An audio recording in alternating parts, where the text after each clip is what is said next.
मेरी सुस्त रवि ने हमेशा मुझे सड़क के इंतहाई बाईं तरफ चलने पे मजबूर किया। जब कभी तेज रफ्तार होने की कोशिश भी की तो आगे चलने वाले ने कभी रास्ता न दिया, कोई मेरे लिए पीछे न हटा। मगर आज एम्बुलेंस में लेटा क्या देखता हूँ कि हर कोई मुझे रास्ता दे रहा है। मोटरसाइकिल वाले जल्दी जल्दी सड़क के किनारे लग रहे हैं।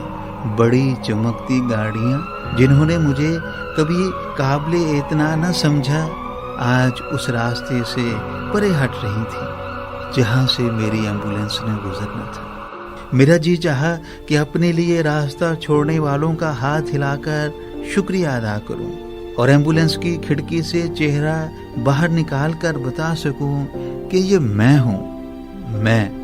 मगर ऐसा ना हो सका। इंतहाई नकाहत की वजह से मैं बस हाथ मलते रह गया। मुख्तसर सफ़र के बाद मैं सरकारी अस्पताल की इमरजेंसी में था। स्ट्रेचर से बेड पर लटाया गया। कुछ ही देर में नर्सें और यंग डॉक्टर्स मेरे गिर्द थे। कोई दिल की धड़कनें नोट कर रहा था और कोई सांसों की तरतीब। हाय, ये मेरी हमेशा आरजू रही कि मेरे दिल की धड़कन कोई सुने, मगर किसी ने ना सुनी। आज किस इन्हमाक से मेरी धड़कनों को सुना जा रहा था, गिना जा रहा था। कोई नब्ज पे हाथ रख रहा था और कोई मेरी आंखों में झांक रहा था।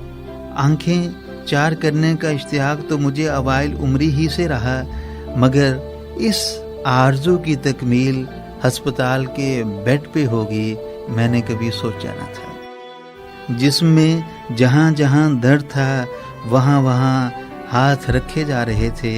ये किसी की दुआ का असर था या किसी दवाई की तासीर थी या फिर किसी के हाथों के लम्स का सहर था। दर्द मिटने लगा था और दिल की धड़कनें तरतीब में आने लगी थी। एक जवान साल नर्स जिसकी ड्यूटी मेरे बेड पे थी, वो बिल्कुल उस महबूबा की मानद लगी जो बरसों पहले मुझसे बिछड़ चुकी थी। और ये महज इत्तेफाक था कि मैंने आंखें मूंदी तो यही नर्स आंखें खोलकर मेरी आंखें देख रही थी, मेरी आंखों में झांक रही थी। मेरा जी चाहा कि ये लम्हा यहीं रुक जाए, मगर लम्हे कहाँ रुकते हैं। ये हसीन पल आया और पल भर में आके चला गया।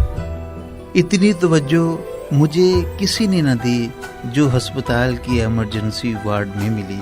अगली सुबह मैं ठीक था और अस्पताल से छुट्टी मिल रही थी। स्कूल से लेकर कॉलेज, कॉलेज से लेकर यूनिवर्सिटी, यूनिवर्सिटी से लेकर दफ्तर। पहली बार मुझे छुट्टी का मलाल हो रहा था। मैं वार्ड से निकला तो भाई मुझे रिक्शे में बिठाने लगा। मेरा दिल था कि मैं घर वापस भी एम्बुलेंस में जाऊं।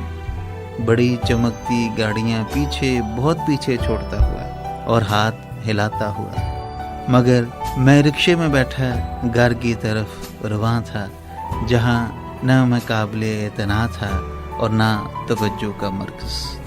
ग़ज़न फ़रनाते मस्त FM 103 फैसलाबाद।